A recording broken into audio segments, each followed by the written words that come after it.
बिस्मिल्लाहिर्रहमानिर्रहीम। उम्मीद करता हूँ आप सब खैरियत से होंगे।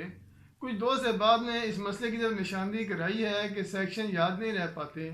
ये मसला तकरीबन मेजॉरिटी वकला और स्टूडेंट्स को दरपेश रहता है। मेरे नज़दीक सेक्शंस को दिमाग में बिठाना कोई इतना मुश्किल काम नहीं है और दुनिया का आसान तरीन काम है। किस फार्मूले के तहत रह के इस मुश्किल काम को आप आसान बना सकते हैं, ये आज की वीडियो में डिस्कस करेंगे। तो आज का हमारा टॉपिक है how to remember the section easily, और या इसको आप यूँ कह लें how to memorise the law faster. अच्छा, सबसे पहले मुख्तसरन आपको ये बताता चलूँ कि जो वकला हजरात कोर्ट में सेक्शंस का हवाला दे के आर्ग्यू करते हैं, उनका एक अलहदा ही मुकाम होता है। जजेस के साथ साथ साइलिन और दीगर वकला हजरात जो है उन्हें काफ़ी इज़्ज़त और एहतराम की निगाह से देखते हैं। इसके अलावा जो स्टूडेंट्स पेपर में सेक्शंस का हवाला दे के बात करते हैं, वो भी काफ़ी हद तक पेपर चेकर पर अपना अच्छा इंप्रेशन डालने में कामयाब हो जाते हैं। और ख़ास तौर पर जुडिशरी वाले हजरात तो मेरी बात गौर से सुन लें कि अगर आपने पेपर में सेक्शन पुट नहीं किए तो बहुत मुश्किल है कि आप एग्ज़ाम क्वालिफाई कर सकें। मे भी आप एग्ज़ाम पास कर लें, लेकिन क्वालिफाई बहुत मुश्किल है क्योंकि आप एग्रीगेट में रह जाएंगे। इसलिए ज़रूरी है कि आप सेक्शन का हवाला ज़रूर दें। अच्छा, तो आज का टॉपिक हम अंग्रेज़ी की इस कोटेशन से शुरू करेंगे। If you find the root of the problem, if you find the root of the problem the half of the problem automatically solve. तो वो रूट डिस्कस करेंगे, वो क्या वजूहात हैं, वो कौन सी 5 मिस्टेक हैं जो तकरीबन 90% वकला हजरात करते हैं जिसकी वजह से उनको सेक्शन याद नहीं रह पाते। और उम्मीद करता हूँ कि इस वीडियो के आखिर पर आपका ये मसला तकरीबन आधा हल हो जाएगा। अच्छा, तो मिस्टेक नंबर 1 है you did not try to learn seriously. जी हाँ, आपने सही सुना कि आपने कभी सीरियस होकर सेक्शंस को बेरक्स को दिमाग में बिठाने की कोशिश ही नहीं की।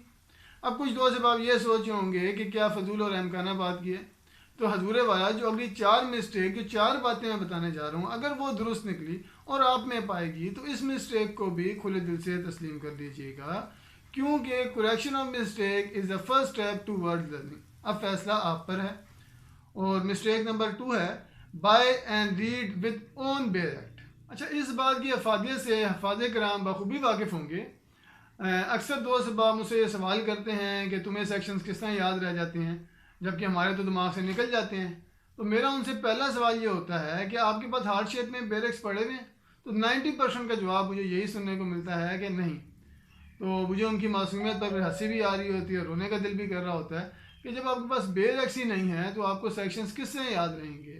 इसलिए ज़रूरी है कि आप अपने हार्ड शेप में बेरक्स ख़रीदें और कोशिश करें कि सिर्फ उन्हीं से पढ़ें, और बवजह इंतहाई ज़रूरत सिर्फ़ और सिर्फ मोबाइल से पढ़ें। जब 2 से 3 बार आप अपने बेरक्स से स्टडी करेंगे और उन पर निशान लगाते जाएंगे जो इंपॉर्टेंट सेक्शन है, तो फिर आप ख़ुद देखेंगे कि आपको सेक्शंस तो दूर की बात ये भी याद होगा कि अगर मैं आपसे पूछूंगा कि 302 सेक्शन किधर है, तो आपके माइंड में आ जाएगा 302 सेक्शन मेरी बेरक्स की राइट साइड पे आता है या लेफ़्ट साइड पे आता है या ऊपर आता है या नीचे आता है। इसलिए ज़रूरी है कि सिर्फ अपने ही बेरक्स से पढ़ें। इंशाल्लाह ये अमल करके देखेंगे, ये बड़ा मुफीद कुन साबित होगा। ज़रूरी बेरक्सों की बता दूँ CPC, CRPC, PPC, कानून शहादत, लिमिटेशन, स्पेसिफिक, रजिस्ट्रेशन, ये सारे अगर आप खरीदेंगे 1000, 1200, 1500 तक आ जाएंगे। तो कोशिश करें अपने बेरक्स ज़रूर खरीदें। अच्छा, तो जो 3rd मिस्टेक है वो है रीड बिटवीन द बुक। बहुत से लोगों को सेक्शन याद ना होने की मेन रीज़न यही है कि वो हमेशा बिटवीन द बुक रीडिंग करते हैं। उन्होंने ये तो पढ़ा होता है कि सेक्शन 302 कत्ल के बारे में है, लेकिन उन्हें ये मालूम नहीं होता कि सेक्शन 298 PPC या 292 PPC वो किस बारे में है। मिसाल के तौर पर एक फ़िल्म आपने कभी मिड से देखी हो, कभी उसका एंड देखा हो, कभी उसका क्लाइमेक्स देखा हो, तो होगी ना सारी फ़िल्म गिचमिच। अगर आपने फ़िल्म को स्टार्ट से देखा होता, तरतीब से देखा होता, तो आपको याद भी रहती। इसलिए ज़रूरी है कि बेरक्स को हमेशा पेज 1 से स्टार्ट करें और एक बार कम अज़ कम एक बार मुकम्मल तरतीब से ख़त्म करें। और यहाँ ये बात भी बताना ज़रूरी है कि जब फर्स्ट डे आप बेरक खोलें तो उसके इंट्रो पेज और कंटेंट पेज पर सिर्फ उसे फोकस करें, ना कि डायरेक्ट सेक्शन 302 पे पढ़ने लग जाए। अफसोस कि ये बातें हमें कॉलेजेस में नहीं बताएगी। अच्छा, तो 4th मिस्टेक है वो है not relate one section with another. बहुत से लोगों को सेक्शन ना याद होने की मेन वजह यही है कि उन्होंने कभी एक सेक्शन को दूसरे सेक्शन का रिलेट ही नहीं किया होता, इंगेज ही नहीं किया होता। इसलिए ज़रूरी है कि आप सेक्शन को एक दूसरे के साथ नथी कर दिया करें। लेट्स सपोज जब आप कन्फेशन पढ़ रहे हैं कानून शहादत में, तो एकदम सेक्शन 37 आएगा आपके माइंड में, तो आप जब सेक्शन 37 पढ़ रहे हैं तो आप खुद एकदम सोचें उसी टाइम ही कि यार इसमें CRPC का कौन सा सेक्शन है, तो आपके माइंड में आएगा 164, 364, और आप जब सोचेंगे कि CPC में, तो आपको पता लगेगा कि CPC में कन्फेशन का कोई ताल्लुक ही नहीं है। तो इस तरह आपने एक चीज़ को दूसरी चीज़ों से इंगेज कर लिया। आप एक सेक्शन को दूसरे सेक्शन से इंगेज करके देखें, और ये पेपर में आपके क्रॉस रेफरेंस के तौर पर भी फ़ायदे में होगा। तो ये अमल करके देखें, ये भी आपके लिए मुफीद कौन साबित होगा। अच्छा, तो फिफ्थ मिस्टेक है not adopt scientific formula for learning. बहुत से लोगों को सेक्शन ना याद होने की मेन वजह यही है कि वो scientific formula of learning adopt नहीं करते। आप ये सोचोगे साइंटिफिक फार्मूला कौन सा लर्न करने का, तो दुनिया इस पेज पे आ चुकी है रिसर्च के बाद कि SQ3R ये एक बेहतरीन फार्मूला है किसी चीज़ को याद करने का और देर पा उसे दिमाग में रखने का। तो वैसे तो डिटेल वीडियो कासिम अली शाह साहब की इस बारे में मौजूद है यूट्यूब पर, लेकिन मैं आपको हल्का सा बताता चलता हूँ मुख्तसरन कि SQ3R से क्या बनता है। SQ3R से सबसे पहले जब किताब मिलती है, S से मतलब बनता है स्कैन। आप उसे स्कैन करें, पहले आप सवाल को देखें कितने पेज का है, 4 पेज का है, सेक्शन कितने पेज का है, 364, 164 आपने कन्फेशन अगर निकाला कितने पेज का है, 1 पेज का ही है।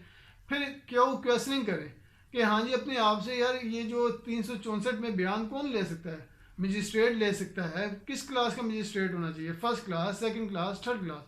और इसके बाद 3R से बनता है 3 बार रिवीजन करें। रिवीजन किस तरह करें, कहा जाता है कि एक वेरी नेक्स्ट डे कर लें, और एक उससे अगले दिन कर लें, और एक हफ्ते बाद कर लें, और ये 3 रिवीजनें आपकी होंगी। इसके बाद आप उसको महीने बाद उठा के देखें, आपको अजबर याद होगा।